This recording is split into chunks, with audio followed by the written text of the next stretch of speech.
Comments లో అందరూ ఏం ఫస్ట్ పెడతారు తెలుసా? చెప్పండి. పెట్టరు అని పెడతారు దాంట్లో అందరూ. ఎందుకలాగా? I have confidence because already అగ్ని పరీక్ష జరిగింది. అగ్ని పరీక్షలో ఎలిమినేట్ అయిపోయాను. ఎలిమినేట్ అవును, ఎందుకు అయిపోయాక రిజెక్ట్ అయ్యారు అసలు? మల్టిపుల్ రీజన్స్ అండి. Maybe they did not find the spark in me. నాలో స్పార్క్ కనపడలేదేమో వాళ్ళకి. అంటే మాస్క్ ఏమైనా వేసుకున్నారా లేదంటే? మాస్క్ మీద ఆల్రెడీ వేసుకున్నారు మాస్క్.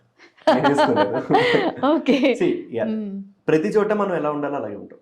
ఒక్కొక్కరి దగ్గర అమ్మ నాన్న దగ్గర ఎలా ఉండాలో అమ్మ నాన్న దగ్గర ఉంటాం, ఫ్రెండ్స్ దగ్గర ఉండే ఎలా ఉండాలో, ఇలా ప్రొఫెషనల్ సెట్టింగ్ లో ఎలా ఉండాలో అలా ఆబ్వియస్లీ ఉంటాము. అది ప్రతి ఒక్కళ్ళు. ప్రతిదీ కూడా 100% ఎవరు కూడా ఏ క్యారెక్టర్ ని 100% చూపించలేరు. ఈవెన్ బిగ్ బాస్ లోపలికి వెళ్ళాక కంటెస్టెంట్స్ కూడా 100% ఎవరు చూపించరు.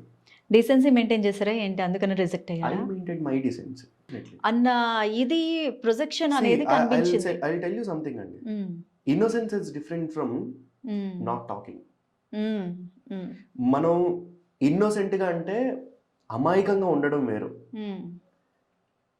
కానీ తెలిసినా సరే ఎక్కడ సైలెంట్ గా ఉండాలో అక్కడ సైలెంట్ గా ఉండడం వేరు. మెచ్యూరిటీ. ఎక్కడ మాట్లాడాలో అక్కడ మాట్లాడాలి అంతే.